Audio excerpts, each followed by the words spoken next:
আসসালামু আলাইকুম।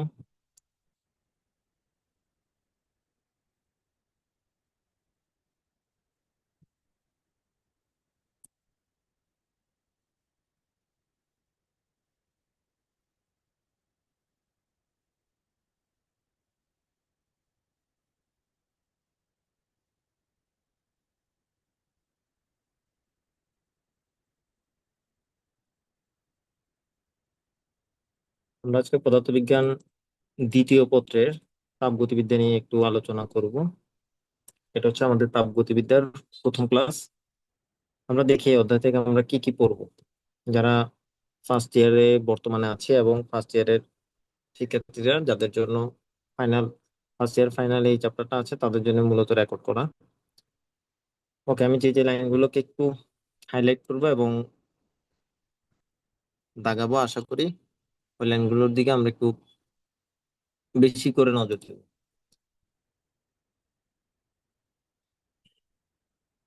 আমি যে লাইনগুলোকে হাইলাইটার দিয়ে মার্ক করব, তোমাদের কাজ থাকবে ওই লাইনটাকে অবশ্যই অবশ্যই খাতায় লিখে লিখে পড়া।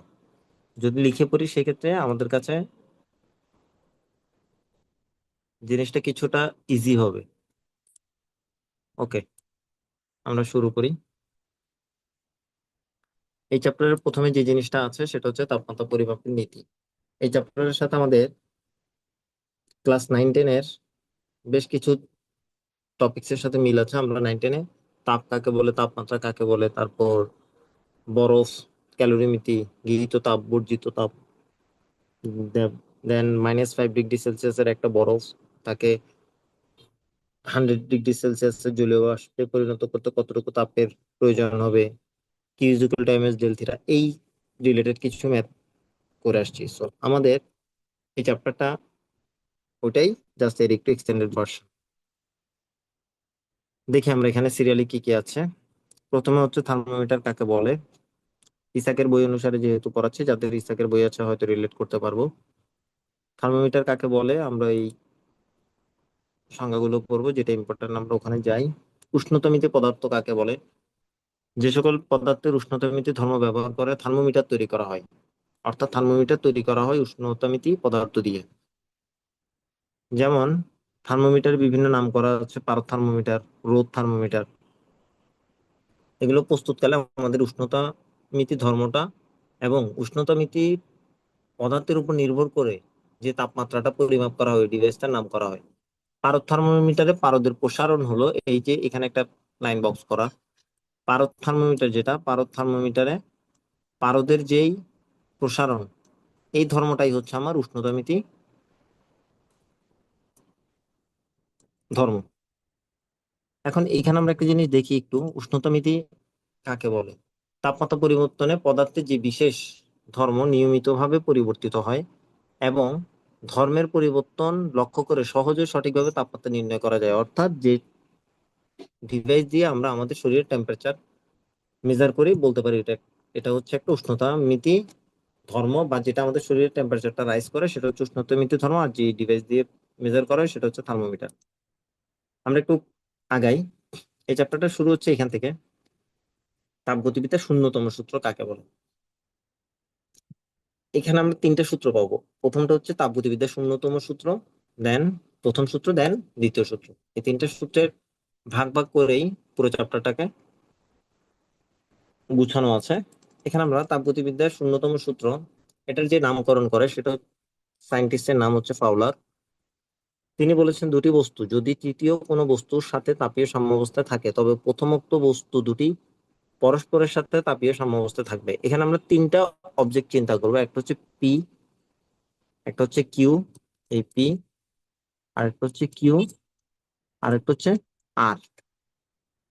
অর্থাৎ পি এবং আর যদি বলা হচ্ছে কি, দুটি বস্তু যদি তৃতীয় কোনো বস্তুর সাথে তাপীয় সাম্যাবস্থায় থাকে, পি এর সাথে আর এর, আবার কিউর সাথে আর এর যদি সাম্যাবস্থা বিরাজ করে, তাহলে বলা হচ্ছে ইনডিরেক্টলি পিও কিউ হচ্ছে সাম্যাবস্থায় থাকবে। এটা ওয়ান কাইন্ড অফ দর্শন বিজ্ঞানের মতো হয়ে গেছে, যে মানুষ গরু খায় এবং গরু ঘাস খায়, মানুষ ঘাস খায়।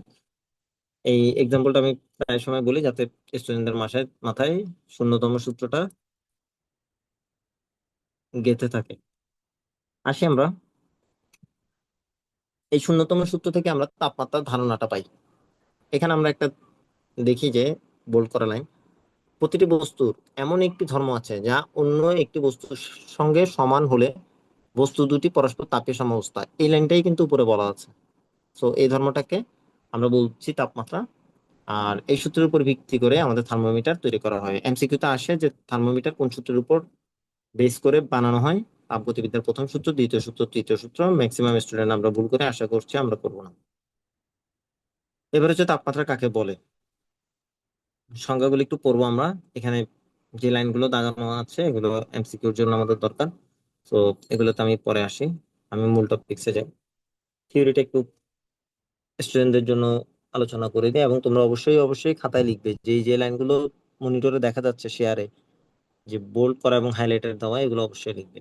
যেমন এই সূত্রটা, যে সূত্রটা দেখা যাচ্ছে এখন, C/5 F - 32/9 K - 273/5, এটা তোমরা তাপমাত্রার বিভিন্ন স্কেল 9-10 এর চ্যাপ্টারে পড়ে এসেছো। তাপমাত্রার কয়টা স্কেল আমরা এখানে জানি, এখানে আমরা দেখছি সেলসিয়াস, ফারেনহাইট এবং কেলভিন। এছাড়াও আরো দুটো স্কেল আছে, দুটো না আসলে অনেকগুলো স্কেল আছে, পুরানো বই ঘাটলে আমরা পাবো। র্যাঙ্কিং RN স্কেল একটা আছে, রোমার আর দিয়ে প্রকাশ করে রোমার একটা স্কেল আছে। সো টোটাল 5টা স্কেল সম্পর্কে ফিজিক্স বইতে আলোচনা করা আছে। সো এই তিনটার সবচেয়ে বেশি ব্যবহার হয় বিধায় এই তিনটা সূত্রটা লিখলো। এবং সূত্রগুলো কোথা থেকে আসলো, এইখানে আমি একটা ফর্মুলা দেখাচ্ছি, S - M/B - M, এটা থেকে আসছে। এবং এটা কি, এস হচ্ছে নিম্ন স্থির বিন্দু, এস হচ্ছে যে কোনো একটা স্কেল, এস নিম্ন স্থির বিন্দু না, এস হচ্ছে যেই স্কেল দ্বারা আমরা মেজার করব, যদি সেলসিয়াস হয় তাহলে সেলসিয়াস, ক্যালভিন হলে ক্যালভিন, ফারেনহাইট হলে ফারেনহাইট।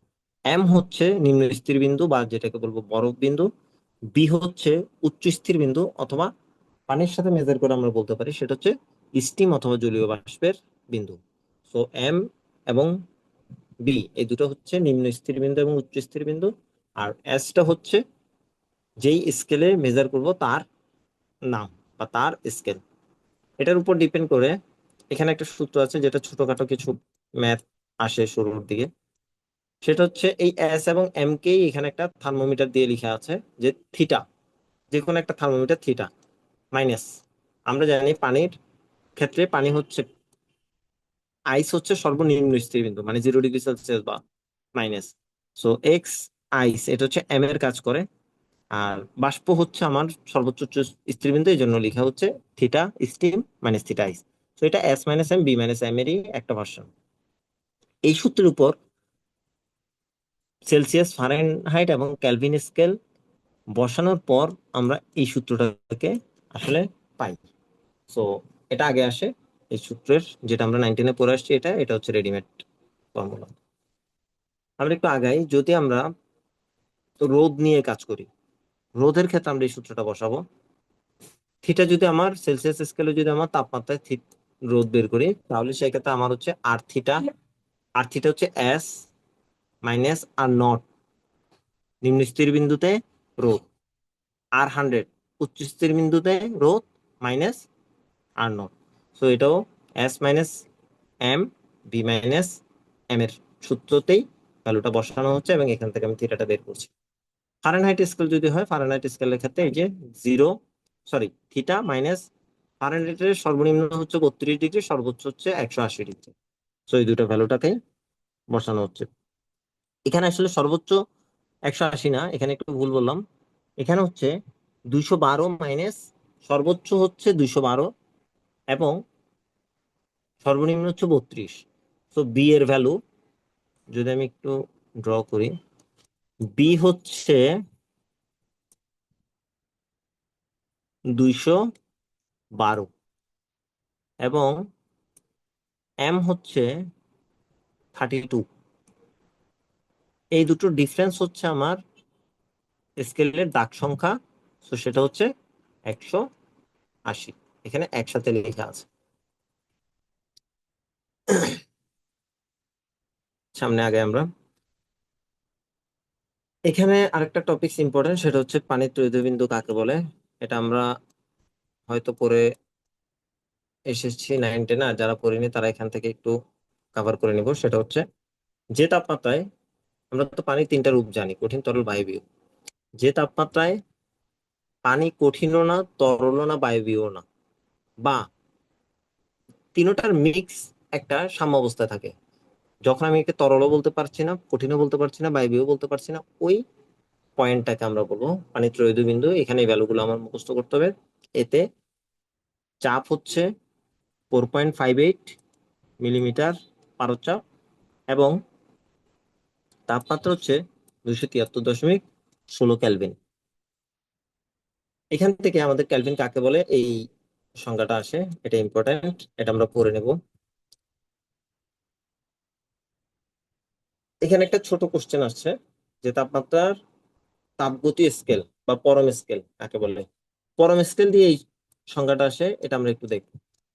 বলা হচ্ছে কি, পানির ত্রয়োদয় বিন্দু তাপমাত্রাকে 273.16 কেলভিন এবং ওই তাপমাত্রার 1/273.16 অংশকে 1 কেলভিন ধরে তাপমাত্রার যে স্কেলটা গণনা করা হয় তাকে বলা হচ্ছে তাপগতীয় স্কেল বা পরম স্কেল। এই স্কেল পদার্থের প্রকৃতি বা ধর্মের উপর নির্ভরশীল নয়, অর্থাৎ পদার্থটা যেই প্রকৃতিরই হোক না কেন তার উপর এটা নির্ভরশীল নয়, কেবলমাত্র নির্ভর করে কিসের উপর? তাপমাত্রার উপর। যেহেতু তাপমাত্রার উপর নির্ভর করে, এই জন্য এটাকে বলা হয় তাপমাত্রার তাপগতীয় স্কেল বা তাপমাত্রার পরম স্কেল। আরেকটা জিনিস আমরা পড়বো, আন্তর্জাতিক স্কেল। সেটাও সেম, তাপমাত্রা আন্তর্জাতিক স্কেল কাকে বলে, এটা একটু রিডিং করে নেব। এখানে আমরা পানির ত্রয়োদয় বিন্দুটা মুখস্থ রাখার চেষ্টা করবো, 273.16। এরকম শুধু পানি না, অন্যান্য মূলের ক্ষেত্রেও আমাদের ত্রয়োদয় বিন্দু আছে। পানি যেমন 273.16-তে ত্রয়োদয় বিন্দু পজিশনে চলে আসে, সেম পারদের হচ্ছে 234.3156। আর্গন, অক্সিজেন, এভাবে প্রত্যেকটার ত্রয়োদয় বিন্দু দেওয়া আছে। সেগুলো দরকার নেই, পানিরটা জানা থাকলে হবে। এই ম্যাথটা খুব ইম্পর্টেন্ট, এটা 9-10-এর টেস্ট পেপার হয়তো ছিল। এটা আমরা উপরে যে এটা c/5 f-32/9 k-273/5 যে ম্যাথ করে ফর্মুলাটা শিখে আসছি, ওটা দিয়ে এই ম্যাথটা করতে হবে। কোশ্চেনে বলা হচ্ছে এমন একটি তাপমাত্রা বের করো যার মান সেলসিয়াস ও ফারেনহাইট স্কেলে একই হয়। আমার এখানে দুইটা স্কেলের কথা বলা হচ্ছে, সেলসিয়াস ও ফারেনহাইট। যেহেতু এই দুইটা স্কেলের কথা বলা হচ্ছে, আমরা করলাম কি, সেলসিয়াস এবং ফারেনহাইটের ফর্মুলাটা নিলাম c/5 f-32/9। এখানে বলা হচ্ছে ফারেনহাইট স্কেলে যার মান একই হয়। তাহলে আমরা একটু দেখি, যেহেতু স্কেলে একই হচ্ছে, আমরা ধরে নিলাম ফারেনহাইট ও সেলসিয়াস স্কেলের তাপমাত্রাটা কত, এক্স। তাহলে এক্স এর ভ্যালুটা কি, এটা আমরা সি এর জায়গায় এক্স বসাবো, ফারেনহাইটের জায়গায় এক্স বসাবো, অর্থাৎ c is equal to f is equal to x.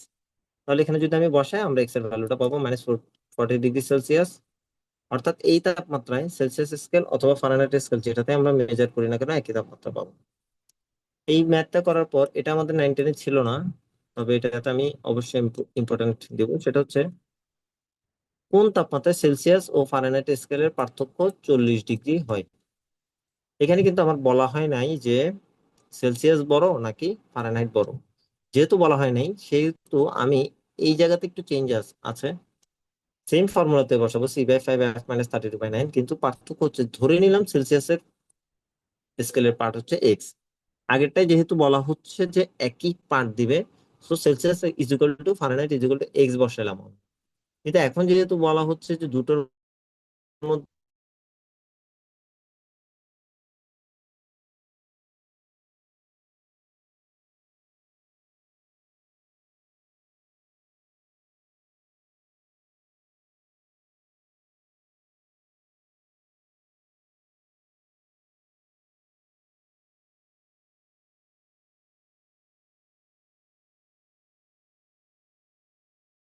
ভ্যালুটা বের করবো, সো এখানে আমার টেম্পারেচার টোটাল চারটা, দুটা সেলসিয়াস, দুটা ফারেনহাইট।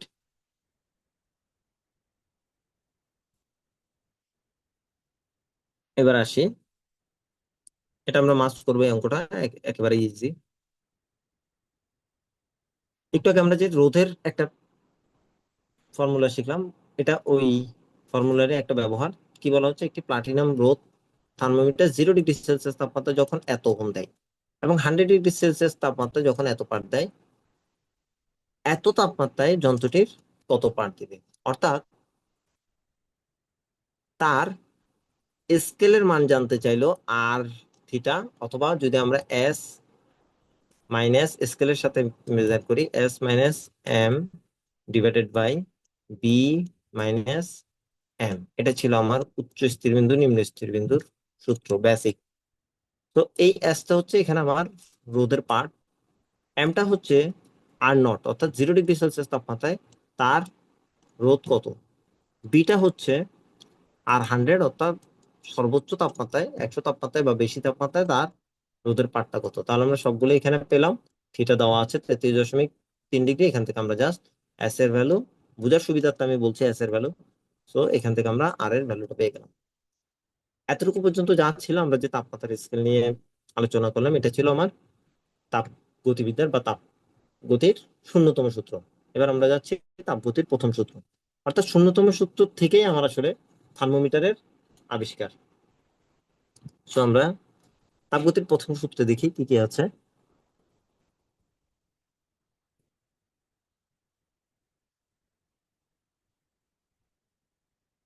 এখানে একটা সংজ্ঞা আছে যে যান্ত্রিক শক্তি, উম এখানে বলবো না, আমরা এখান থেকে করবো। পদার্থবিজ্ঞানের যে শাখায় তাপ ও যান্ত্রিক শক্তির পরস্পর রূপান্তর ও সম্পর্ক নিয়ে আলোচনা করা হয় তা হচ্ছে তাপগতিবিদ্যা। অর্থাৎ এই চ্যাপ্টারের শুরুটা কোথা থেকে, ওটার একটা নাম দিল, অর্থাৎ তাপ আর যন্ত্র, এই দুটো নিয়ে আমরা আলোচনা করবো।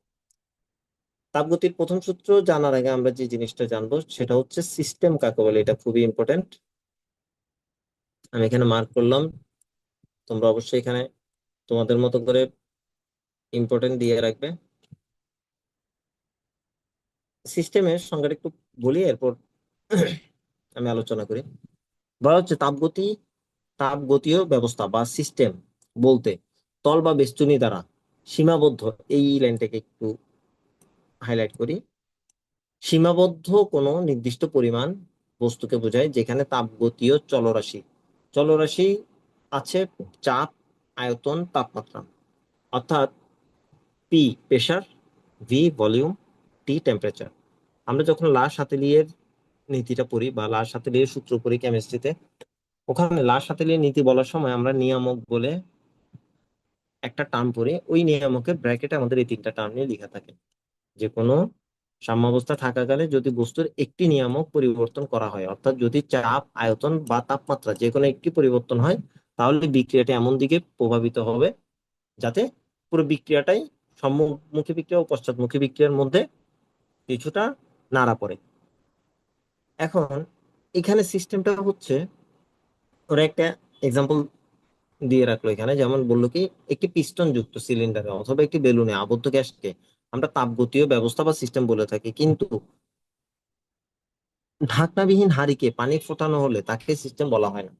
অর্থাৎ এই সীমাবদ্ধতা দাগানোর উদ্দেশ্যটাই ছিল আমার এটা, যে আমরা যখন একটা আবদ্ধ স্থানে কোনো একটা কার্যক্রম সংগঠন করব, তখন সেই জিনিসটাকে আমি বলছি যে একটা সিস্টেম।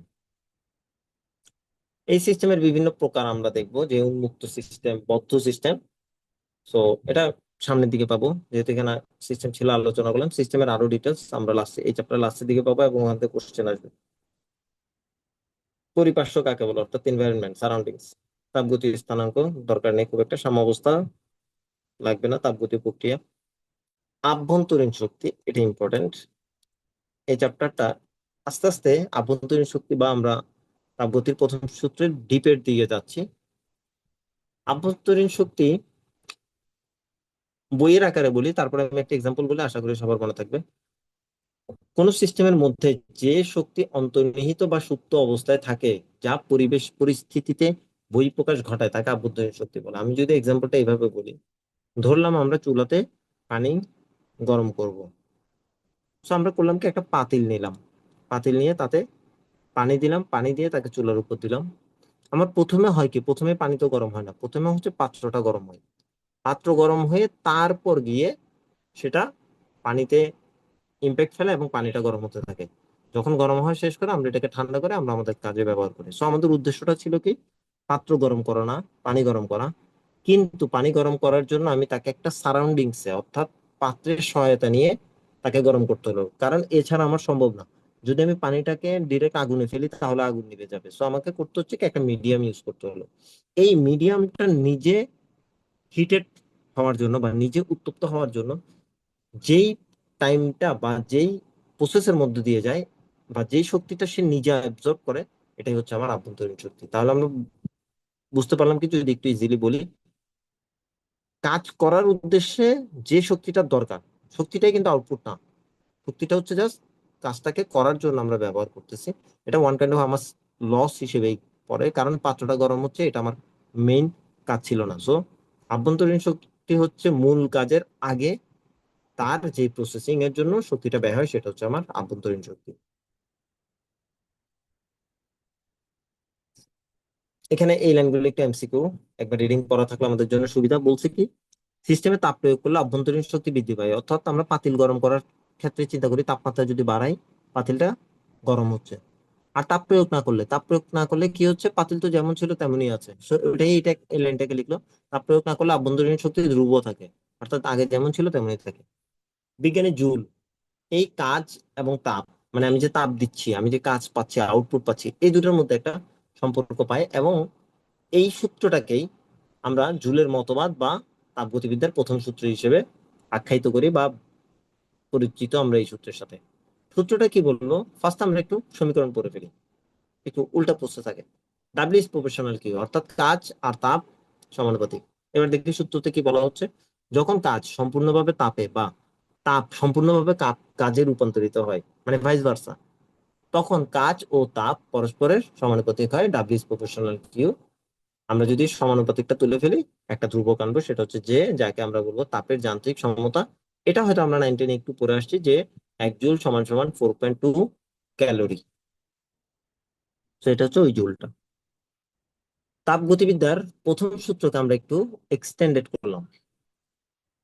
ক্লসিয়াস, জুল যখন তাপগতিবিদ্যার প্রথম সূত্র দেয়, বিজ্ঞানী ক্লসিয়াস করলো কি, এই তাপগতিবিদ্যার ডাব্লিউ প্রপোর্শনাল কিউটাকে একটু মডিফাই করে তিনি একটা সমীকরণে উপস্থিত হলেন, সেটা হচ্ছে প্রদত্ত তাপ সমান সমান আভ্যন্তরীণ শক্তি বৃদ্ধি প্লাস বাহ্যিক কাজ। এটাকে আমি একটু সহজ করে বলি, প্রদত্ত তাপ হচ্ছে কিউ, টোটাল আমার যে হিটটা। আভ্যন্তরীণ শক্তিটা হচ্ছে আমার পাত্রটা গরম করার জন্য যেটুকু শক্তির দরকার ছিল। আর এটা হচ্ছে আমার আউটপুট, যেটা আমি পানি গরম করার জন্য ব্যবহার করলাম। আর এটা হচ্ছে চুলা থেকে যেটা দেওয়া হচ্ছে মোট তাপ, কিউ। আসি এটার আমরা তাৎপর্য, তাৎপর্যটা আমরা অবশ্যই একটু পড়ে নিব। এখানে 6টা তাৎপর্য দেওয়া আছে।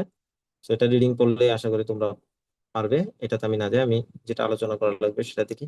এই যে ক্লসিয়াসের সূত্রটার ম্যাথমেটিক্যাল টার্ম, তাপকে প্রকাশ করলাম আমরা কিউ দ্বারা। যেহেতু প্রতিনিয়ত তাপ চলছে বা তাপ বাড়ছে অথবা তাপের পরিবর্তন হচ্ছে, এই কারণে এটাকে বলা হচ্ছে ডিকিউ। অনেক জায়গায় আমরা এটাকে ডেল কিউ আকারেও দেখবো। তো এখানে দেখলাম DQ is equal to DU. DU হচ্ছে আভ্যন্তরীণ শক্তিতে নির্গত পরিবর্তন বা আভ্যন্তরীণ শক্তির পরিবর্তন। আর ডাব্লিউ হচ্ছে ওই কাজটা যেটা আমার ডিজায়ার ছিল, মানে আমার মেইন লক্ষ্যটা যা ছিল। সো এই ফর্মুলাটা আমরা অবশ্যই স্টার মার্ক দিয়ে খাতায় লিখবো অথবা পড়বো, d Q is equal to DU plus ডাব্লিউ। এর পাশে চাইলে আমরা এভাবেও লিখে রাখতে পারি, ডেল ডি এর জায়গায় just del q is equal to del u plus del ডাব্লিউ। তোমরা একটু লিখে নাও, কারণ অনেক সময় আমরা দেখবো এটাকে ডেল দ্বারা প্রকাশ করা হচ্ছে। ওকে, এই শর্তগুলো অবশ্যই করবে। এখানে আমার স্টার দেওয়া আছে, এগুলোতে আমি সময় নষ্ট না করে, এগুলো মোস্ট ইম্পর্টেন্ট। এখানে হাইলাইটেড যে কাজগুলো করা হচ্ছে, এগুলো একটু তোমরা ভিডিওটাকে পজ দিবে, পজ দিয়ে একবার রিডিং করে ফেলবে। তাহলে যেটা হবে, তোমরা এমসিকিউ এবং পি নাম্বার কোশ্চেনের মূল পয়েন্টটা ধরতে পারবে। আর যদি শুধু ভিডিওটা শুনে যাও তাহলে তোমরা অনেক কিছু স্কিপ করবে। সো এই হাইলাইটেড লাইনগুলো পজ দিয়ে দিয়ে দেখবে অবশ্যই, আমি বারবার বলি, এবং পারলে লিখে ফেলবো। এই বইটা নর্মালি দাগানো না, এটা অ্যাডমিশন টেস্ট, মেডিকেল ভর্তি কোচিং এবং ভার্সিটি কোচিং সবগুলোর পার্সপেক্টিভে একসাথে দাগানো। সো এই লাইনগুলোকে জাস্ট নর্মাল লাইন ভাবলে সেক্ষেত্রে নিজেদের লস। এবার আসি, উম, তাপগতিবিদ্যার প্রথম সূত্র শক্তি নিত্যতা সূত্রের একটি বিশেষ রূপ। এটা বি নাম্বারের কোশ্চেনের জন্য আমরা মার্ক করে রাখি। শক্তি নিত্যতা সূত্র কি ছিল? যে শক্তি ধ্বংস বা বিনাশ নেই, সৃষ্টি বা বিনাশ নেই, শক্তি জাস্ট এক রূপ থেকে অন্য রূপে রূপান্তরিত হয়। এই তাপগতিবিদ্যার প্রথম সূত্রটাকে ওটার সাথে কম্পেয়ার করা হচ্ছে। তাপগতিবিদ্যার প্রথম সূত্রের অনেকগুলো ব্যবহার, এখান থেকে এই চ্যাপ্টারটা আস্তে আস্তে কঠিন হওয়া শুরু করলো। কিভাবে আমরা একটু দেখি। অনেকগুলো প্রসেস আমরা পাবো। প্রথম প্রসেস হচ্ছে সমষ্ণ প্রক্রিয়ার ক্ষেত্রে তাপগতিবিদ্যার প্রথম সূত্রের ব্যবহার। এটা হচ্ছে সমষ্ণ। এই সমষ্ণটাকে আমরা একটু হাইলাইট করি। অবশ্যই অবশ্যই এই সমষ্ণ, এই চ্যাপ্টার যতক্ষণ পর্যন্ত চলতে থাকবে ততক্ষণ পর্যন্ত আমরা এই ওয়ার্ডটাকে পাবো। আরেকটা নাম পাবো, সেটা হচ্ছে রুদ্ধতাপীয়। আচ্ছা, সমষ্ণতে হয় কি আমি একটু বলি। সমষ্ণকে যদি সন্ধি বিচ্ছেদ করে আমরা জানি সমান উষ্ণতা, সমান উষ্ণতা মিলেই হচ্ছে সমষ্ণ। সো আমি উষ্ণতাকে সমান রাখবো। এই ক্ষেত্রে আমি এভাবে বলি, সেটা হচ্ছে আমার রুমের টেম্পারেচার হচ্ছে 27 ডিগ্রি সেলসিয়াস ধরলাম। যদি আমাদের গরম লাগে আমরা কি করি? জানলা খুলে দিই, ফ্যান ছাড়ি। আবার যদি আমার ঠান্ডা লাগে আমি কি করলাম? দরজা জানলা অফ করে দিলাম, ঠান্ডা ভাবটা কমায় গরম ভাবটাকে বৃদ্ধি করছি। কেন? ওই যে 27 ডিগ্রি সেলসিয়াস তাপমাত্রা, মানে যেটা আমার নাতিশীতোষ্ণ বলি বা যেটাতে আমি কমফোর্ট ফিল করি, ওই তাপমাত্রাটাকে ফিক্স রাখার জন্য, মানে অ্যাজ এক্সাম্পল আমরা ধরলাম যে 27 ডিগ্রি সেলসিয়াস তাপমাত্রাতে আমি কমফোর্ট ফিল করি। সো 27 ডিগ্রিকে রাখার জন্য যদি বাড়ে আমরা কমাবো, আবার যদি কমে আমরা বাড়াবো তাপমাত্রা, কিন্তু আমি 27কে ফিক্স রাখবো। তাহলে এতে সূত্রর কোথায় কোথায় গিয়ে ইম্প্যাক্ট করে সেটাকে আমরা দেখি। এই ডি কিউ, এটা হচ্ছে আমার বাহির থেকে তাপের আসা যাওয়া, ডি কিউ, বা যে তাপ প্রদান করি। ডি ইউ হচ্ছে আমার আভ্যন্তরীণ শক্তি। তাহলে আমি আভ্যন্তরীণ যে টেম্পারেচার সেটাকে তো ফিক্স রাখতেছি যে 27 ডিগ্রি সেলসিয়াস তাপমাত্রা। আভ্যন্তরীণ তাপমাত্রাকে আমি বাড়তেও দিচ্ছি না, আবার কমতেও দিচ্ছি না। বাড়লে তাকে রিলিজ করতেছি, কমলে তাকে চেঞ্জ করতেছি, করে আমি আভ্যন্তরীণটাকে একটা ফিক্স রাখতেছি। যেহেতু ফিক্স রাখতেছি, এই পুরো প্রক্রিয়াটার নাম হচ্ছে সমষ্ণ প্রক্রিয়া। এবং সেক্ষেত্রে ডিইউর যে পরিবর্তন, পরিবর্তন তো আমি হতে দিচ্ছি না, পরিবর্তন হলে আমরা সেটাকে কমাচ্ছি বা বাড়াচ্ছি। তো ডিইউর পরিবর্তনটা হচ্ছে জিরো। সো এই সমষ্ণ প্রক্রিয়ায় খুব একটু ভালো করে খেয়াল করি, লিখে লিখে পড়ি। D Q is equal to DU plus ডিডাব্লিউ, যেটা তাপগতিবিদ্যার প্রথম সূত্রের ক্লসিয়াসের রূপ। সেটাতে ডিইউ জিরো থাকবে, সেটাই হচ্ছে আমার সমষ্ণ প্রক্রিয়া। That means D Q is equal to D W. এটা হচ্ছে সমষ্ণ প্রক্রিয়ার condition, D Q is equal to D W. এখান থেকে একটা স্টেটমেন্ট ওরা মার্ক করলো, সেটা হচ্ছে সমষ্ণ প্রক্রিয়ার সিস্টেম বা ব্যবস্থা কর্তৃক সম্পাদিত কাজ সিস্টেমকে সরবরাহকৃত বা গৃহীত তাপশক্তি সমান, অর্থাৎ D Q is equal to D W. এটার একটা বাংলা ভার্সন এখানে বলা হচ্ছে, এটাকে আর খুব একটা করার দরকার নেই। এবার আমরা এখানে দেখি, এখানে একটা ফর্মুলা লেখা হচ্ছে আদর্শ গ্যাসের সূত্র, PV is equal to nRT. এই সূত্রটা আমরা আদর্শ গ্যাসের এই প্রথম পত্রের লাস্ট চ্যাপ্টার 10 নম্বর চ্যাপ্টারে এটা পড়ে আসছি। সো এগুলো এখানে আমি খুব একটা আলোচনা করব না। এখানে যা যা লাগবে ওটাই আমরা বলবো। ছোট্ট একটা কাজ দেওয়া হচ্ছে, এটা হচ্ছে সেম এই D Q is equal to DU plus D W. এটা 2 লাইনের একটা ম্যাথ, এটা আলোচনার কিছু তেমন একটা ইম্পর্টেন্ট না। দ্বিতীয় কন্ডিশন, তাপগতিবিদ্যার প্রথম সূত্রের ব্যবহারের দ্বিতীয় কন্ডিশন রুদ্ধতাপীয়। আমি বারবার বলি এই দুইটো পরিবর্তনকে আমরা খুব বেশি হাইলাইটেড এবং মাথায় রাখবো। একটা একটু আগে যেটা বললাম সেটা হচ্ছে সমষ্ণ, এবং এখন আসছে রুদ্ধতাপীয় প্রক্রিয়া। রুদ্ধতাপীয় সমষ্ণ থেকে ডিফারেন্ট কোথায়, বা এই যে ফর্মুলাটা কেন চেঞ্জ হলো, আমি এটাকে অন্য একটা এক্সাম্পল দিই। সেম এক্সাম্পল, যে আমি রুমের মধ্যে আছি, রুমের টেম্পারেচার 27 ডিগ্রি সেলসিয়াস, সমষ্ণ থেকে কি করলাম? গরম লাগলো, ফ্যান ছাড়লাম বা জানলা খুলে দিলাম। আর ঠান্ডা লাগলো, আমি এসি ছাড়লাম অথবা বাইরে থেকে তাপমাত্রা আসতে দিলাম। রুদ্ধতাপীয় ডিফারেন্ট। রুদ্ধতাপীয় হচ্ছে আমি একটা রুমে আছি, দরজা জানলা সব বন্ধ, বাহির থেকে তাপ আসবে না, ভিতর থেকে তাপ যাবে না। তাহলে কি হবে? হবে বলতে দম আটকে মারা যাওয়ার মতো অবস্থা হবে। যদি আমার এই রুমে 20 জন মানুষ থাকে, আমরা একটা ছোট রুমে থাকি, তাহলে সবার বডি টেম্পারেচার বা সবার শ্বাস প্রশ্বাসের কারণে পুরো এনভায়রনমেন্টে কি হচ্ছে? টেম্পারেচার বাড়ছে। আমি টেম্পারেচারটাকে বাইরে রিলিজ করতে পারতেছি না, অথবা বাইরে থেকে কোনো ভেন্টিলেশন সিস্টেমের মাধ্যমে তাপমাত্রাটাকে আমি আদান প্রদান করতে পারতেছি না। যেহেতু আমি আদান প্রদান করতে পারবো না, সেহেতু ইনপুট আউটপুট এই ডি কিউ হবে জিরো। তাহলে আমার থাকলো কি? D u plus d W is equal to zero. দুটোকে দুই পাশে সাইড চেঞ্জ করি, d you is equal to D ডাব্লিউ, d is equal to minus d ডাব্লিউ। এটা হচ্ছে রুদ্ধতাপীয় সমীকরণ। D Q is equal to D W is equal to minus d u অথবা d you is equal to minus d ডাব্লিউ, যেটাই আমরা পড়ি। আর সমষ্ণ প্রক্রিয়াতে ছিল কি, ডি ইউটা zero, d Q is equal to D ডাব্লিউ, আর এখানে হচ্ছে ডি কিউটা জিরো। এটা আমরা খুব ভালোভাবে মাথায় রাখবো।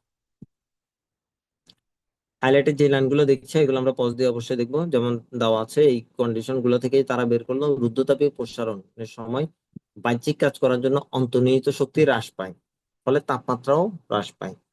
এটা হচ্ছে রুদ্ধতাপীয় প্রসারণ। যখন আমরা আরেকটু সামনের দিকে আবার আগাবো, আমরা প্রসারণ, রুদ্ধতাপীয় কি, রুদ্ধতাপীয় সংকোচন কি, এগুলো সম্পর্কে জানবো। রুদ্ধতাপীয় প্রসারণে আমরা কি করলাম, যে অন্তর্নিহিত শক্তিটা, ইন্টারনাল যেই শক্তি, আভ্যন্তরীণ শক্তি, সেটা হ্রাস পাচ্ছে। দ্যাট মিনস তাপমাত্রা হ্রাস পাচ্ছে। তো রুদ্ধতাপীয় প্রসারণে আমার টেম্পারেচার আলটিমেট হ্রাস পাচ্ছে। আর যদি রুদ্ধতাপীয় সংকোচন হয় সেক্ষেত্রে আমরা পাচ্ছি টেম্পারেচার আলটিমেট বৃদ্ধি পাচ্ছে। ওকে, আর একটু সামনে যাই। এই ক্যালকুলেশন বা এই ম্যাথমেটিক্যাল টার্মগুলো এই মুহূর্তে দরকার নেই।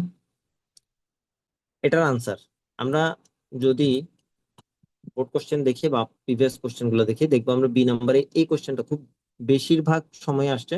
এবং আমি যে শীট গুলো প্রোভাইড করি ওখানে এটার আনসার সহ দেওয়া আছে যে রুদ্ধতাপীয় প্রসারণের সময় সিস্টেমের অন্তঃস্থ শক্তি হ্রাস পায়, কিন্তু রুদ্ধতাপীয় সংকোচনের সময় সিস্টেমের বৃদ্ধি পায় কেন। এটা হচ্ছে একটু আগে যে আমার এই উপরে এই যে লাইনগুলো দেওয়া আছে, এইগুলো লিখে দিলেই আমার আনসারটা এখানের মধ্যে চলে আসছে।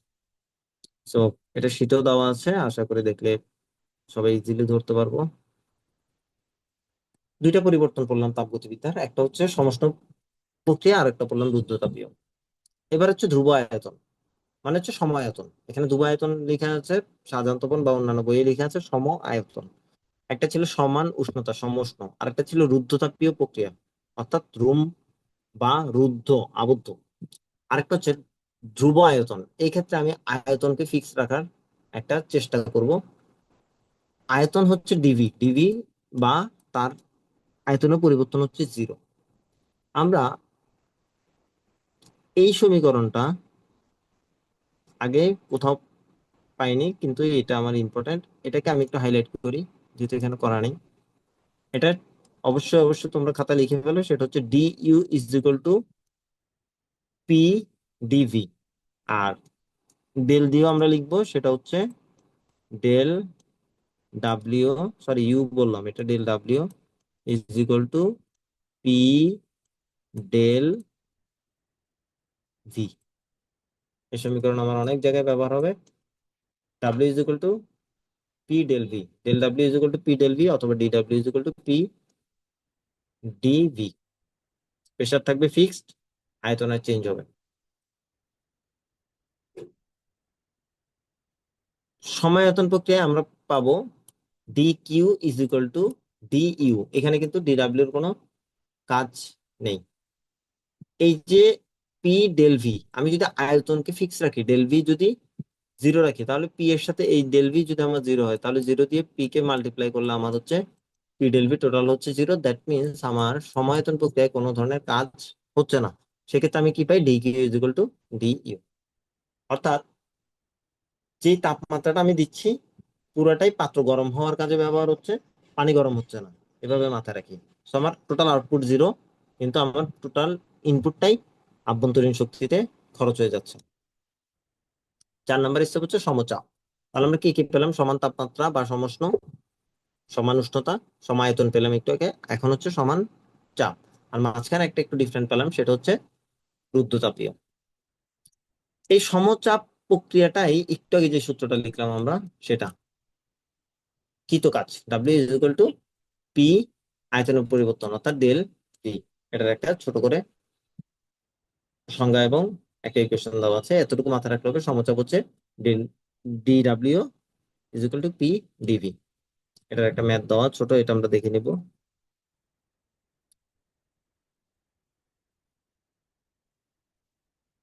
এই যে সূত্রটা আমরা দেখলাম, V one by T one is equal to V two by T two. যারা আদর্শ গ্যাস চ্যাপ্টারটা পড়ে আসছে তারা আমরা জানি বয়েলের সূত্র, চার্লসের সূত্র এবং গ্যাসীয় বা চাপের গ্যালোসকের সূত্র। পিভি ইকুয়াল টু এনআরটি থেকে এগুলোকে কিভাবে আমরা পড়বো ওই জিনিসটা আমি কয়েকবার দেখিয়েছিলাম। সো ওই সূত্রেরই একটা প্রশ্ন হচ্ছে এখানে v1/t1 is equal two v2/t2। এটা হচ্ছে বয়েল, চার্লস, গ্যালুসাক ওখানের মধ্যে একটা, এবং যেহেতু স্থির চাপ বলা হচ্ছে তার মানে এটা হচ্ছে চাপের চার্লসের সূত্র। আমি একটা টেকনিক বললাম যে চাপকে চয়াকার এবং চার্লসের চয়াকার। সো এটা হচ্ছে চার্লসের সূত্র, চার্লসের সূত্র v1/t1 is equal two v2/t2। এটা একটা ম্যাথ। এটাও গুলির চ্যাপ্টারের সাথে কাজ ক্ষমতা শক্তির এই তাপমাত্রার সাথে মিক্স করে গতিশক্তি ডাব্লিউ is equal to j h, এটা হচ্ছে আমার তাপগতিবিদ্যার সূত্র, এবং এটার সাথে হাফ এম ভি স্কয়ার গতিশক্তিকে মিক্স করে একটা ম্যাথ দেওয়া হচ্ছে, অথবা গুলির বেগটা বের করতে বললো। এটা আমরা দেখে নিব। এরপর আসি থিওরিতে একটু বলি। এই যে সিস্টেম, সিস্টেমের কথা এই জন্যই বললাম যে সিস্টেম হচ্ছে কি একটা এনভায়রনমেন্ট ক্রিয়েট করা, যে এনভায়রনমেন্টের মাধ্যমে আমি আমার যে কাজটা করতে চাই সেটা করতে পারি। সিস্টেম কয়েকভাবে আছে, এই বই অনুসারে তিনটা সিস্টেমের কথা বলা হচ্ছে এখানে। হচ্ছে একটা হচ্ছে উন্মুক্ত সিস্টেম, একটা হচ্ছে বদ্ধ সিস্টেম, আর একটা হচ্ছে বিচ্ছিন্ন সিস্টেম। আমি যদি বলি জিনিসটা হচ্ছে এভাবে, উন্মুক্ত সিস্টেম হচ্ছে একদম ওপেন থাকবে, সিস্টেম থেকে তাপমাত্রা বের হচ্ছে। বদ্ধ সিস্টেম হচ্ছে একটু আগে যেটা রুদ্ধতাপীয় বললাম, যে তাপমাত্রা আদান প্রদান বা বিনিময় ঘটবে না, একটা রুমের মধ্যে আটকানো।